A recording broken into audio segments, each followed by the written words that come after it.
In the Correspondence Archive at the University of Illinois at Urbana-Champaign, there are letters between H.G. Wells and his American publishers, dated 1919 and 1920.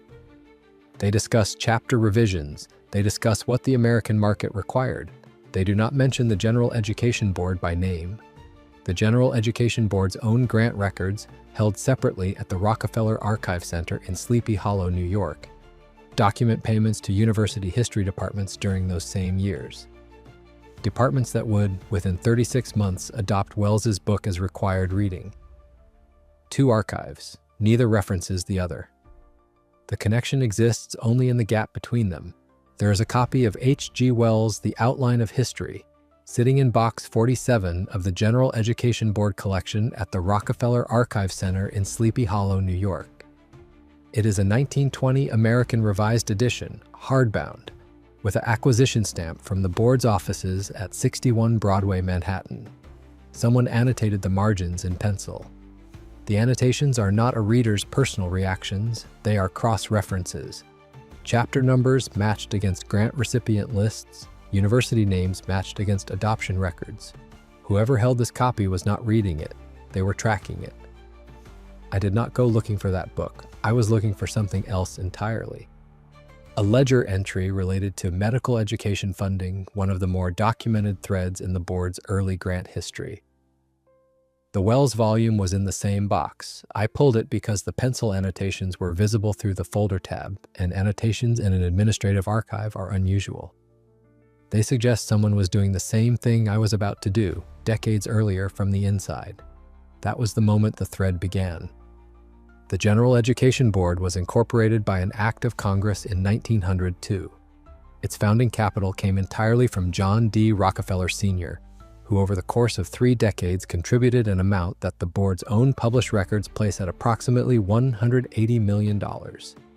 Dispersed to American educational institutions across every tier of the system, from rural schoolhouses in the South to endowed research universities in the Northeast.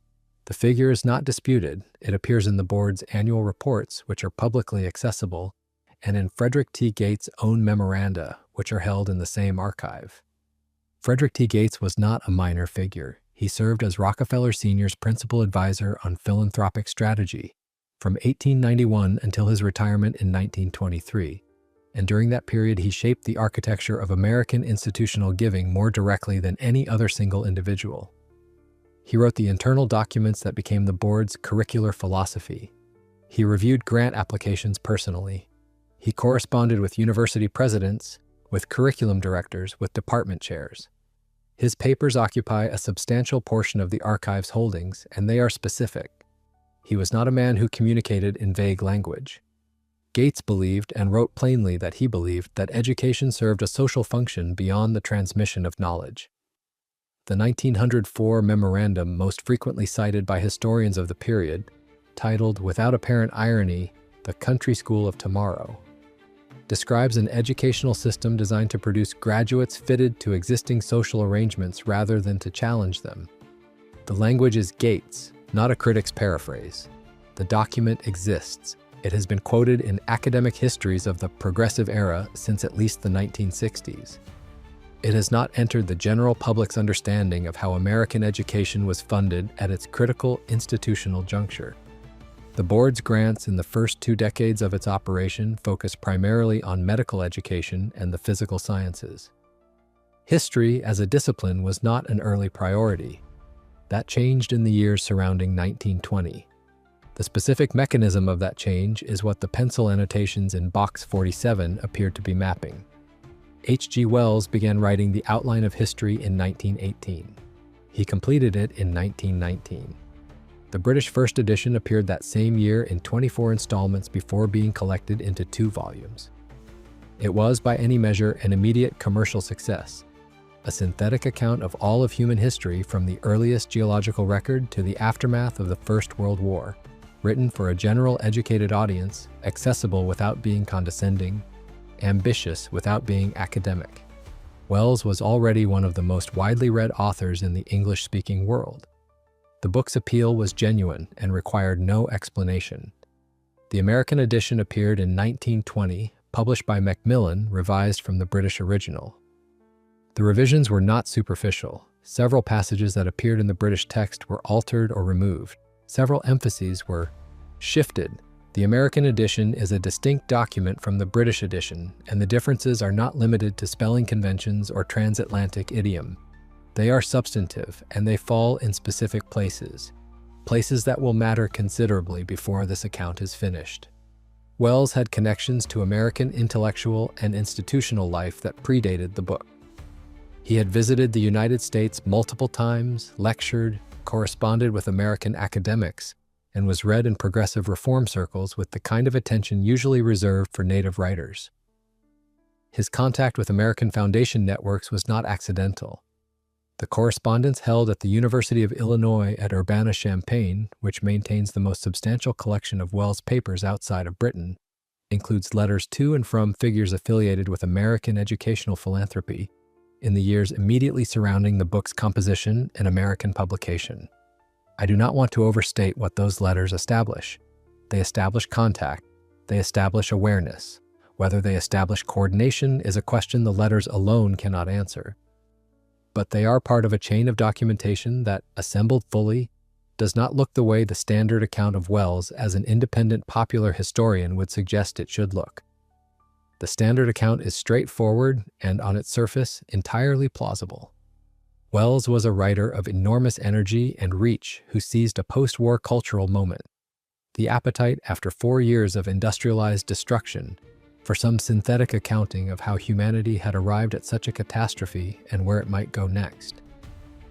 The outline of history answered that appetite. It sold. It was reviewed well. It was read widely. Universities assigned it because it was the kind of capacious, accessible synthetic history that survey courses required and that few writers could execute at that scale. This explanation covers the book's commercial success without difficulty. It does not explain the speed of its institutional adoption. Within 36 months of the American edition's publication, the book appeared as a required or formally recommended text at more than 60 American universities. This figure comes from a survey of university course catalogs and syllabi from 1920 through 1923, a portion of which have been digitized and are accessible through institutional repositories. 60 universities is not an organic diffusion rate for a single trade title in any period, and certainly not in a period before the communications infrastructure that now makes rapid institutional adoption conceivable. For context, James Harvey Robinson's The New History, published in 1912 by Macmillan, the same publisher, was a respected, reviewed, and professionally endorsed work by a Columbia University professor who had been building a national reputation in progressive historiography for 2 decades. It was never required reading at 60 universities within 36 months of publication. It was never required reading at 60 universities in total. Popular history books do not enter mandatory university curricula within 36 months of publication without institutional infrastructure operating behind them. This is not a controversial claim about the 1920s specifically. It is a structural observation about how educational adoption works in any era with comparable institutional complexity.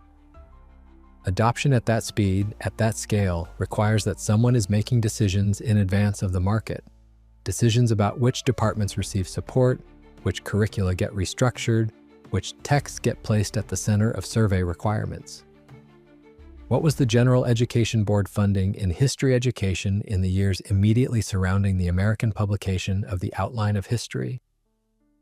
The annual reports contain the grant records. The grant records are specific. The question is not unanswerable. It is simply, as of the last comprehensive survey of that archive, mostly unasked. The adoption curve for the Outline of History in American universities does not resemble the curve of any comparable text from the same period. It resembles something else entirely, something that has a name in institutional logistics, though no one applied that name to it at the time. Within 36 months of the American Revised Edition's publication in 1920, the book appeared as required or formally recommended reading at more than 60 American universities. This figure is drawn from a survey of course catalogs and syllabi held in university archives, and partially digitized through institutional repositories maintained by the Library of Congress and several state historical societies. The number itself is not in dispute. What has not been examined is the mechanism behind it.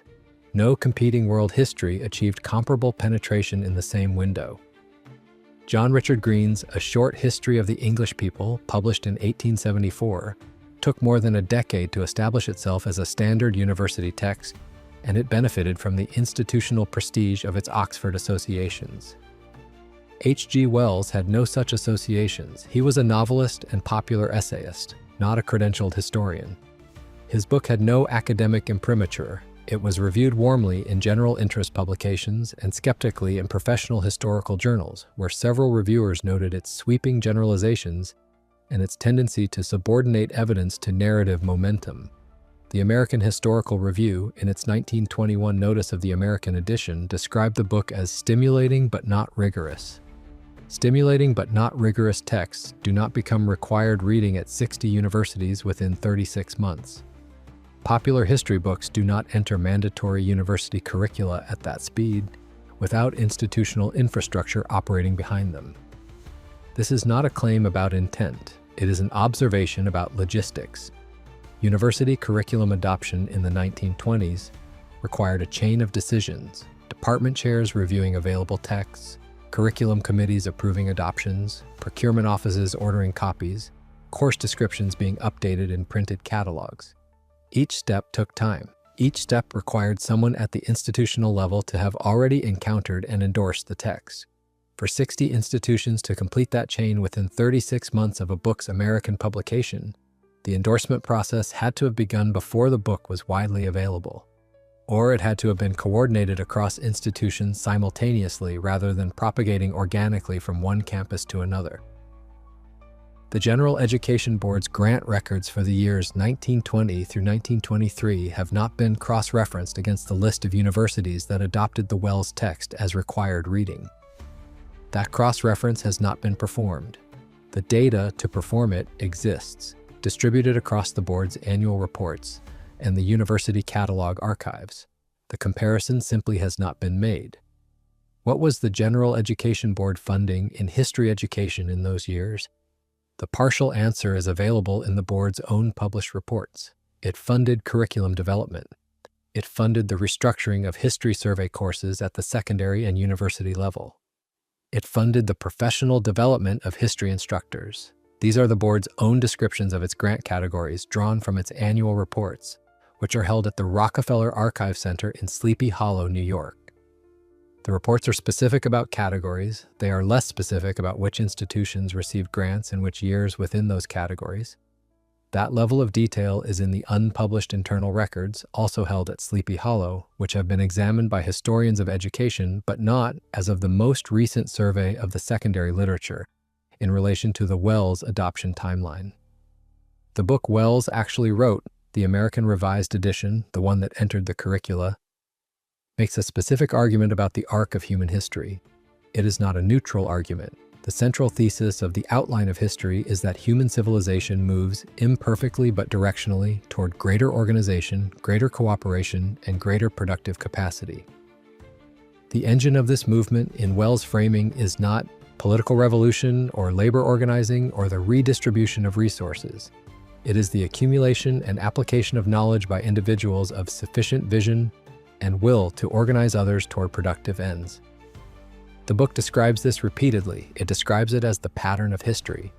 It describes it as, in Wells's own phrasing from the 1920 American edition, the replacement of the random and the local by the organized and the general.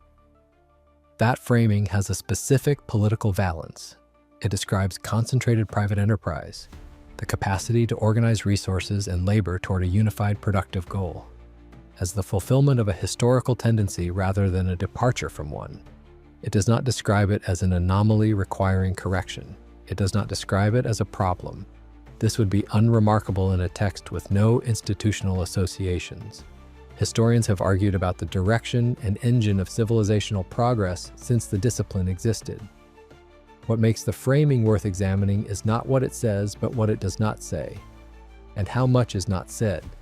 The American labor movement, by 1920, had a history of more than 70 years as an organized force in American economic and political life. The Knights of Labor had enrolled more than 700,000 members at their peak in 1886. The American Federation of Labor represented more than 4 million workers by 1920. The Pullman strike of 1894 had shut down rail freight across 27 states and required federal intervention. The Triangle Shirtwaist Fire of 1911 had killed 146 workers and directly produced the most significant workplace safety legislation in New York State's history. These were not peripheral events in American history. They were, by any measure of their social and legislative consequences, central ones. The outline of history covers all of human civilization across 1,200 pages. The American labor movement appears in fewer than 4 of them, not underrepresented, not given abbreviated treatment. Fewer than 4 pages across 1,200 in a text that devotes more space to the dietary habits of Neolithic communities than to the organized working class movements that reshaped American law, American cities, and American political life in the half-century before the book was written. This is not an oversight that can be explained by Wells's British perspective. He wrote extensively about the British labor movement in other works. He understood it as a historical force.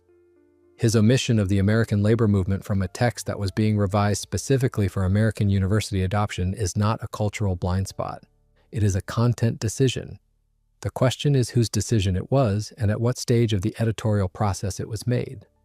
The correspondence between Wells and his American publishers at Macmillan, held in the Macmillan Company records at the New York Public Library's Manuscripts Division, documents the revision process for the American edition in some detail. Letters from 1919 and early 1920 discuss chapter organization, illustration selection, and pricing.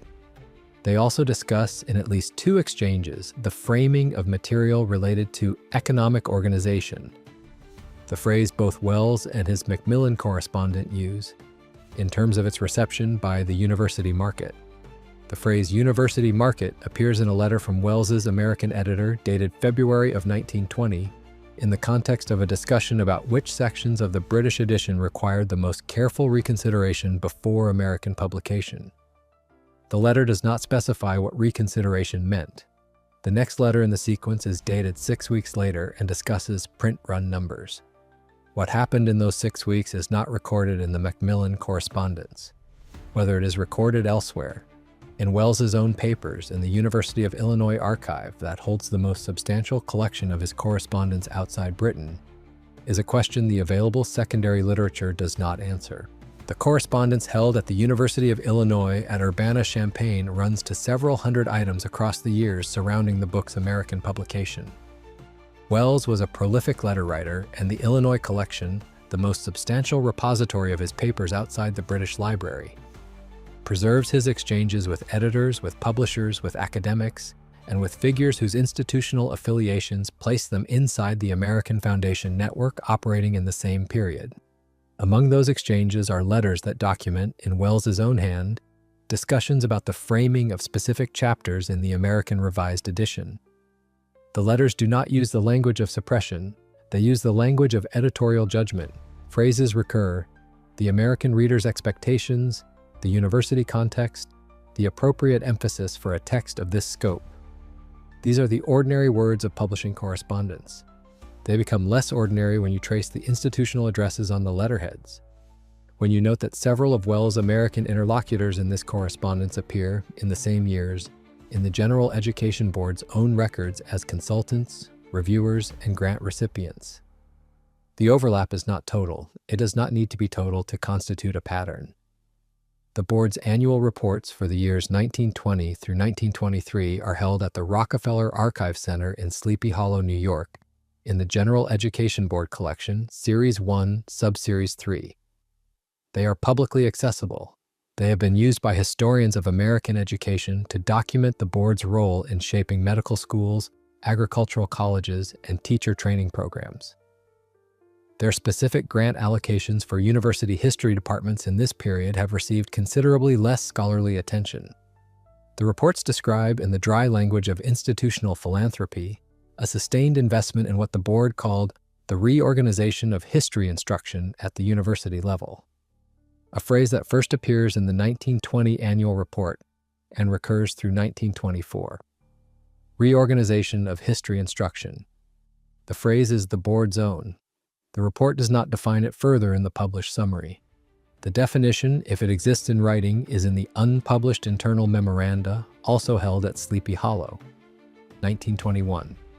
In that calendar year, 3 things happened that the standard account of H.G. Wells as an independent popular historian cannot hold simultaneously without beginning to buckle. The outline of history reached its peak adoption rate in American university curricula. The book's Macmillan sales records, cited in a 1983 bibliographic study of Wells' American publishing history by David C. Smith, show the highest single-year volume of institutional orders in 1921. Orders placed not by individual readers but by university procurement offices in quantities that indicate course-wide adoption rather than library acquisition. In the same year, the General Education Board formally restructured its grant categories for history instruction. The board's 1921 annual report, published in 1922, describes this restructuring in 2 paragraphs near the middle of the grant section. The language is administrative and precise. The board redirected funding away from individual faculty research grants in history toward what it called curricular coherence initiatives, department-level grants tied to the adoption of specified instructional frameworks rather than to individual scholarly projects. The shift moved money from historians to history departments as administrative units. It made funding contingent on what departments taught rather than on what individual scholars produced. Standard Oil of New Jersey, the largest fragment of the trust dissolved by the Supreme Court's 1911 antitrust ruling, began in 1921 the series of corporate reorganizations that historians of American business document as the foundation of the modern integrated oil company. The reorganizations were financial and structural. They did not restore the trust in legal form, but they rebuilt, through holding company arrangements and interlocking directorates, the coordinated capacity that the antitrust ruling had nominally dismantled. The legal architecture was different. The operational result was largely continuous. 3 events, 1 calendar year. Each, taken alone, fits inside a conventional explanation. Together, they describe a single coordinated moment, a moment in which a text, reframing the moral status of concentrated industrial wealth, achieved maximum institutional reach. The funding mechanism that placed it in university curricula was formally restructured to ensure curricular coherence, and the industrial interest the text served resumed its organizational integration under new legal forms. This is what coincidence looks like when there are too many of them. The official explanation for the book's success does not require revision of any individual fact. Wells was genuinely talented. The post-war market for synthetic history was genuinely real. University survey courses genuinely needed accessible texts. Every element of the standard account is defensible in isolation. Reasonable, except for one thing. The General Education Board's 1922 annual report covering the activities and expenditures of the previous fiscal year contains a passage in its curricular objectives section that has not, to the knowledge of the available secondary literature, been set beside the text of the outline of history by any published scholar. The passage describes the board's curricular goal as the establishment of a coherent narrative of industrial civilization's benefits as the organizing framework for historical instruction at the university level. This is direct quotation from the published annual report, which is a public document. The language is not buried. It is in the summary section of a document the board distributed to its institutional partners. A coherent narrative of industrial civilization's benefits. The Outline of History, American Revised Edition, 1920, describes the trajectory of human civilization as the progressive development of organized productive capacity, culminating in the industrial systems of the modern era. It describes this trajectory not as one historical argument among competing arguments, but as the evident structure of the past, the shape that history takes when examined without ideological distortion. The book presents industrial civilization not as a political achievement requiring defense, but as a historical inevitability requiring only description. The language of the board's curricular objective and the argument of Wells' book do not merely resemble each other. They describe the same intellectual project in different registers, one administrative, one literary. Whether the board's language was written before Wells's argument or derived from it, whether the relationship was directive or confirmatory, whether it was planned or recognized in retrospect and then reinforced. These are questions the archive can answer. The correspondence is dated. The annual reports are dated. The revised edition is dated. The sequence is recoverable. No one has recovered it. The question is not whether the board's money shaped what American universities taught. The board's own published records confirm that it did as a matter of stated institutional purpose. The question is whether that shaping extended to the specific content of a specific book, whether the editorial pressure documented in the Wells correspondence at the University of Illinois in the same years as the board's curricular restructuring represents a coincidence of independent processes or a single process operating through multiple channels simultaneously. The answer is in the archive. It has been in the archive since 1922. James Harvey Robinson published The New History in 1912. It was not a fringe document. Robinson held the chair of history at Columbia University, had trained graduate students who would go on to define the progressive historiography of the following generation, and had spent 2 decades arguing, in print and in lecture halls, that history instruction in America served the interests of existing power arrangements rather than the needs of democratic citizenship. The book was reviewed widely, adopted at several institutions, and treated within the profession as a serious intervention in debates about what history was for and who it served. By 1922, the Columbia University Teachers College Extension Program, which had distributed Robinson's curricular frameworks to history teachers across 17 states, had lost its General Education Board funding. The grant was not terminated, it was restructured. The board's 1922 records, as documented in the annual report held at the Rockefeller Archive Center, describe the restructuring as a reorientation toward synthetic and integrative approaches to historical instruction, language that, read alongside the board's stated curricular objective of that same year, points toward the outline of history and away from Robinson's reform-centered framework without naming either. Robinson's program did not disappear overnight. Defunding rarely produces immediate collapse. What it produces is a slower and quieter erasure. The visiting lecturer who is not re-invited, the supplementary text that drops off the recommended list, the department chair who understands without being told explicitly that renewal depends on alignment.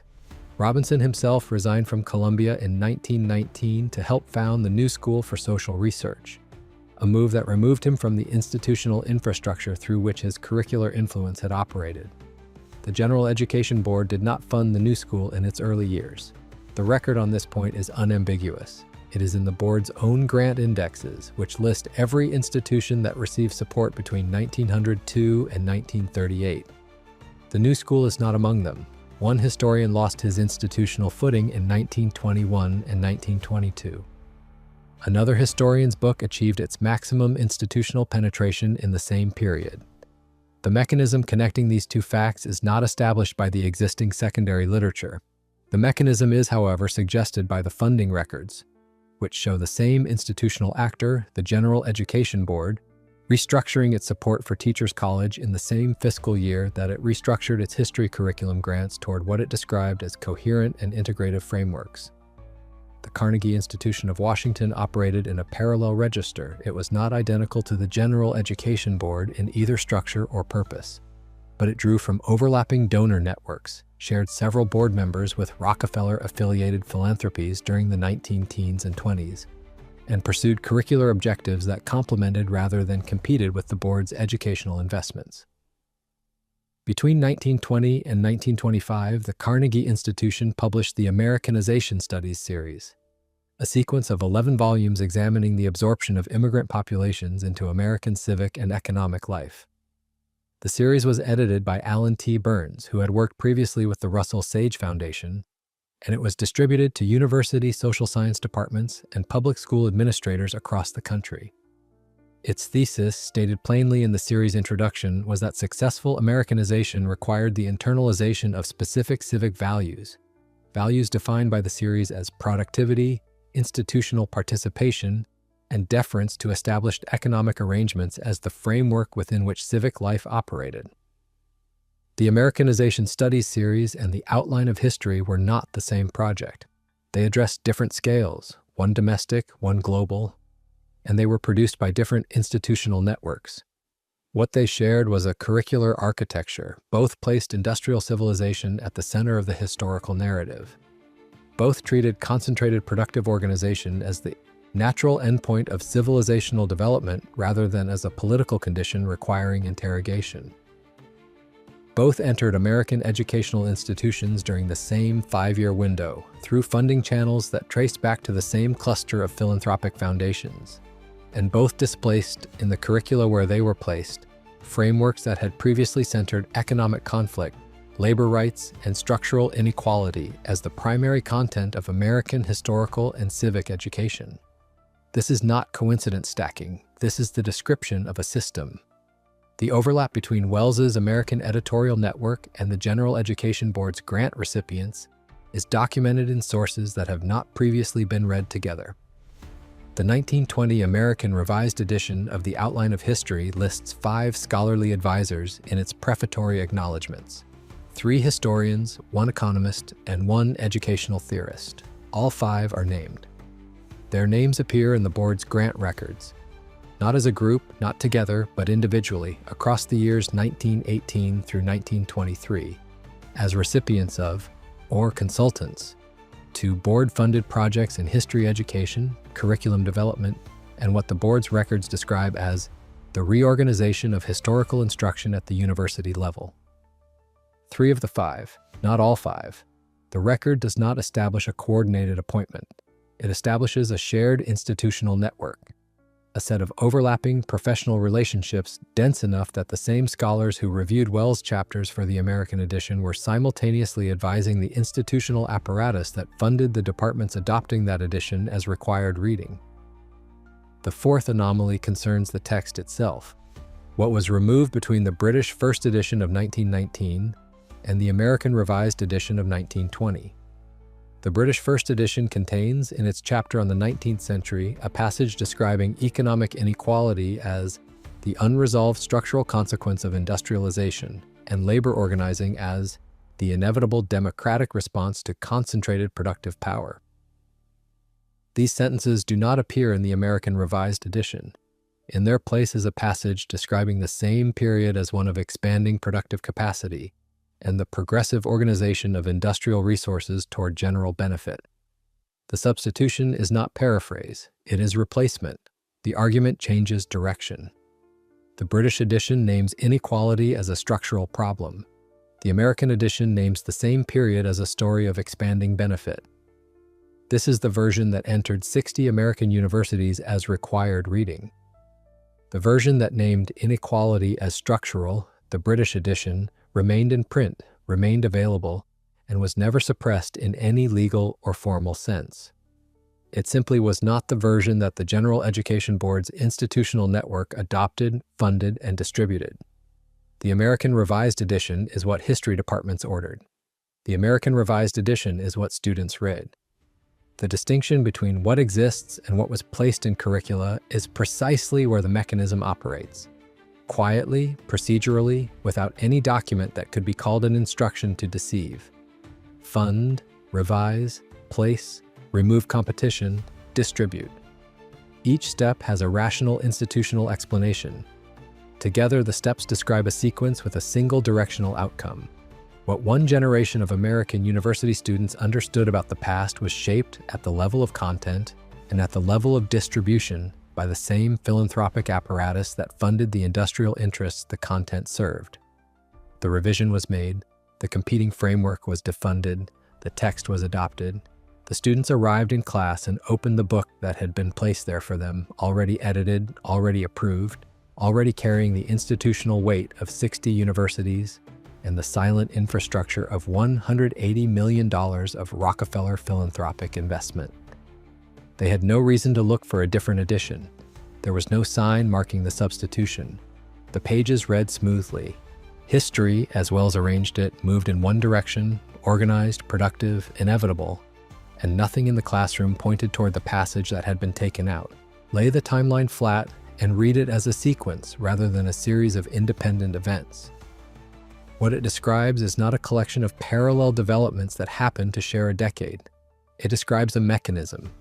The same mechanism operating in stages, producing the same directional result across 23 years. 1902. The General Education Board is incorporated by congressional charter. John D. Rockefeller Sr. provides its founding capital. Frederick T. Gates assumes oversight of its grant-making strategy. The board's stated purpose is the improvement of American education at every level.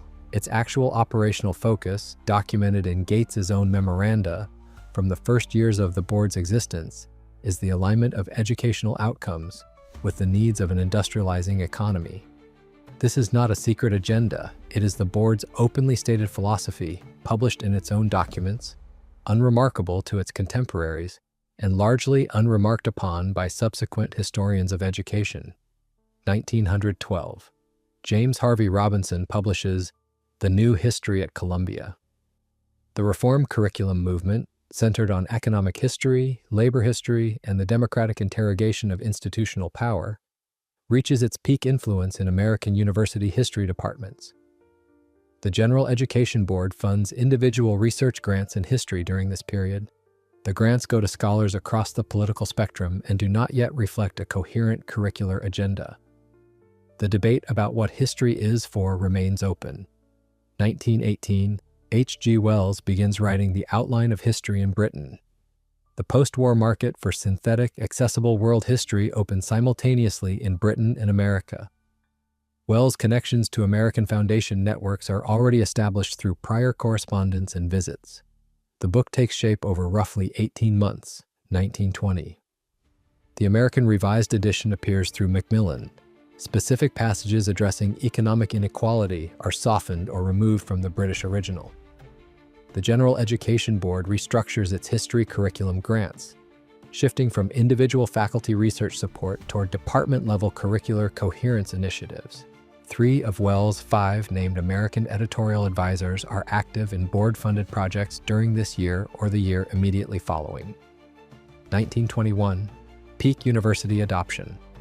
More than 60 American university history departments list the Wells text as required or formally recommended reading. The General Education Board's restructured grants reach their first full cycle of distribution. Standard Oil of New Jersey begins the corporate reorganizations that rebuild, through legal holding structures, the coordinated capacity the 1911 antitrust ruling had nominally dismantled. Robinson's institutional support begins its quiet contraction. 1922. The General Education Board's grant to Columbia University's Teachers College Extension program is restructured. Robinson's curricular framework loses its distribution network. The board's published annual report describes its curricular objective in language that maps directly onto the argument Wells' book makes about industrial civilization. Robinson resigns from Columbia. The New School for Social Research, which he helps to found, receives no General Education Board funding in its first years of operation. 1925. The Carnegie Institution's Americanization Studies series completes its final volume. 11 volumes, distributed to university social science departments and school administrators across the country. The domestic complement to Wells's global framing is in place, the curricular architecture that a generation of American students will inhabit, the understanding of history as the story of productive organization, of civilization as the progressive accumulation of industrial capacity, of economic concentration as the natural outcome of historical development, rather than a political condition requiring interrogation, is finished. Fund, restructure, adopt, defund the competition, distribute. This is not a conspiracy. Conspiracies require secrecy, coordination, and a directing intelligence that leaves traces when examined closely. What the timeline describes is something more durable and considerably harder to prosecute: a procurement system. A system in which resources flow toward frameworks that serve the interests of those controlling the resources, and away from frameworks that challenge those interests. Not through directive, not through suppression, but through the ordinary institutional mechanisms of grant renewal, curriculum adoption, and the professional consequences that follow when funding does not return. The system does not require that anyone issue an instruction. It requires only that the people making funding decisions share a coherent understanding of what education is for, and that they act on that understanding consistently across 2 decades through the normal channels of philanthropic grant-making. There had to have been a student somewhere in the Midwest, Ohio, Indiana, Illinois, any of the state universities where the Wells text appeared on required reading lists between 1920 and 1924. There was a young woman in a survey history course who received her copy of the Outline of History at the start of a semester and carried it across a campus that was, in those years, still negotiating what it meant to educate a generation that had grown up during one war and would reach middle age before another. She did not choose the book, it was assigned. The course description in the printed catalog described it as a synthetic introduction to the development of human civilization. Language taken almost verbatim from the Macmillan promotional materials for the American edition. She would have had no reason to seek out the British first edition for comparison. She would have had no way of knowing that the chapter she was reading on the 19th century had been revised between editions, that the passage describing inequality as a structural consequence of industrialization had been replaced with a passage describing the same period as one of expanding productive capacity. The page she held was smooth. The argument moved forward without interruption. History, as Wells arranged it, led somewhere. Toward organization, toward productivity, toward the concentrated management of resources as the culmination of human civilizational effort. She read it, she was examined on it, she passed. What she was not taught, what the curricular architecture of 1923 did not include, in the survey courses where the Wells text had displaced earlier frameworks, was the tradition of labor history that had existed in American universities before the General Education Board's restructuring. Charles Beard's An Economic Interpretation of the Constitution, published in 1913, had offered a framework for reading American political history as the expression of economic interest rather than democratic principle. It remained in print. It was cited. It was not assigned in the courses where Wells was required. John R. Commons and his associates at the University of Wisconsin had been building, since the early 1900s, a documentary history of American labor that placed working-class organization at the center of American economic development.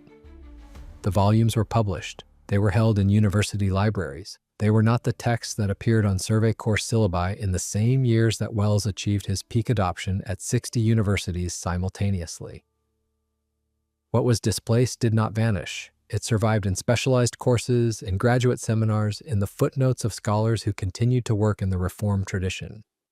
But it was not what a student in a Midwestern survey course encountered in 1923 when she opened her assigned text and began reading the story of how civilization had arrived at the present moment. She held a book that 60 institutions had adopted in 36 months, a book whose American edition differed from its British original in specific passages addressing economic power. A book whose peak adoption year coincided precisely with the restructuring of the funding apparatus that placed it in curricula. She held it without any of this information. The cover offered no accounting. The prefatory acknowledgments named 5 scholarly advisors without noting their concurrent institutional affiliations. The pages that followed described history moving in one direction, as it always had, toward the organized and the general. She read what she was given. The evidence that remains is not hidden. This is the part that requires the most careful attention because the standard assumption that what was suppressed must have been destroyed does not apply here. The archive survived. It is accessible. It has been partially examined by historians of American education who were looking for other things, and it has not been systematically examined by anyone looking for this specific thing. The Rockefeller Archive Center in Sleepy Hollow, New York, holds the complete General Education Board collection. The annual reports from 1902 through 1938 are available to researchers without restriction.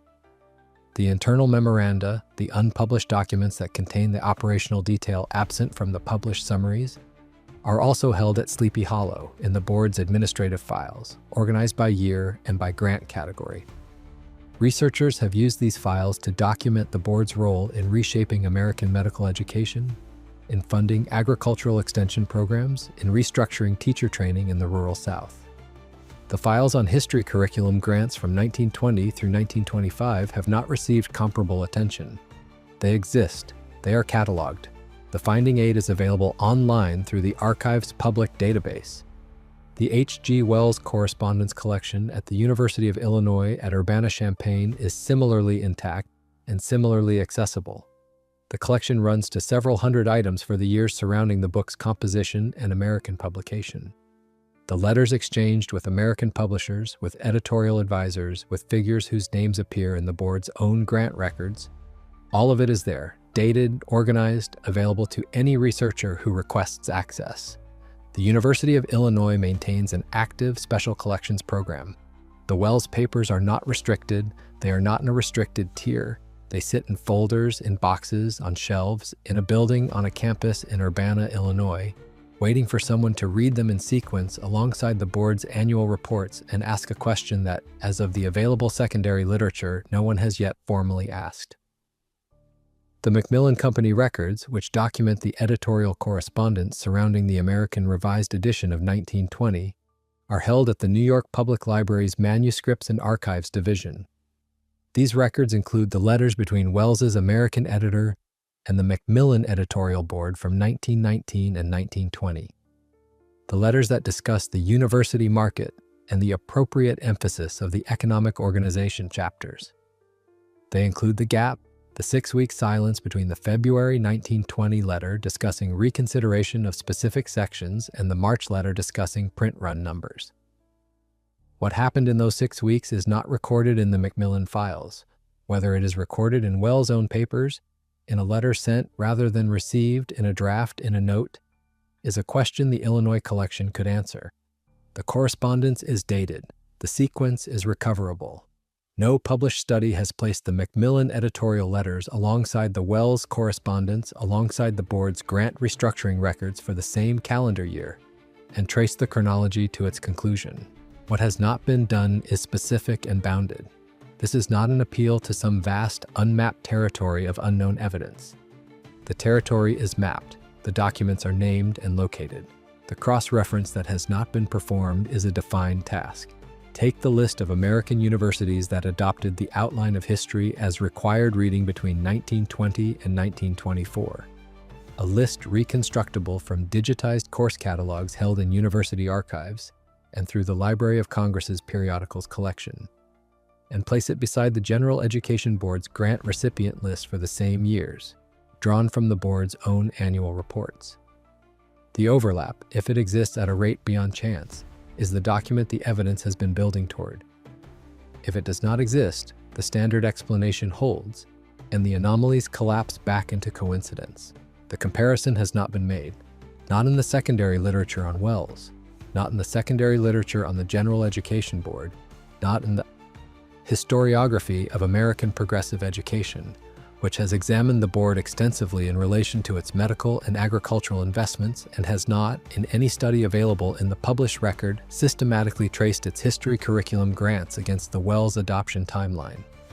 The data exists on both sides of the comparison. It is accessible on both sides. The gap between the two data sets is not an archival gap. It is an analytical one. The 1920 internal memoranda of the General Education Board, the unpublished administrative files for that fiscal year held at Sleepy Hollow in the board's series 1 Administrative Correspondence, describe the board's curricular objectives for history instruction in language that was quoted in the board's published 1922 annual report.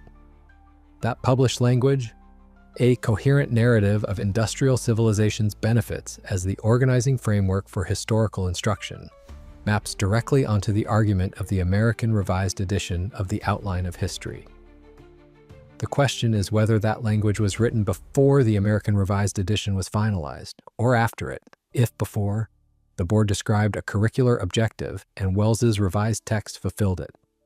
If after, the board described in its own administrative language the curricular outcome that the Wells text had already produced and endorsed that outcome as its objective going forward. Either sequence is significant. Either sequence is recoverable from the dated documents. The 1920 administrative memoranda are in the archive. The American Revised Edition was finalized and submitted to Macmillan in early 1920, based on the publication timeline documented in the Macmillan records. The internal board memoranda carry dates. The editorial submission carries a date. The question of which came first, the board's language or the chapter, is answerable by reading dated documents in sequence. No one has compared the dates. The student who opened the book in 1923 did not live to know any of this. She graduated, took work, moved through the decades that followed, carrying the shape of history she had been given. the shape in which industrial civilization moved toward organization and general benefit, in which concentrated productive power was the culmination of a long human tendency rather than a condition requiring interrogation, in which the labor movement appeared in fewer pages than the dietary practices of Neolithic communities. That shape became the ground of her civic understanding. It became the lens through which she read the newspapers, evaluated political claims, and understood what the economy was and how it had come to be. She held the book. She read what was there. She had no access to what had been taken out. The archive does not mourn this. Archives do not mourn. They hold what survives and wait for someone to read it in the right sequence. Box 47 of the General Education Board collection sits on a shelf in Sleepy Hollow, New York. The pencil annotations in the margin of the 1920 American Revised Edition, cross-references, grant recipient lists, university names matched against adoption records, are still legible. Whoever made those annotations was doing from the inside what this account has been trying to do from the outside, tracing the connection between the text and the institutional apparatus that placed it in 60 universities in 36 months. That annotated copy exists. The folder that holds the board's 1920 memoranda exists. The Wells correspondence at Urbana-Champaign exists. The Macmillan editorial letters at the New York Public Library exist. The dates on those documents have not been compared. The answer, if there is one, is already written down somewhere in those pages. Filed, cataloged, waiting in a box on a shelf in a quiet room, the light coming through a narrow window, the folder closed.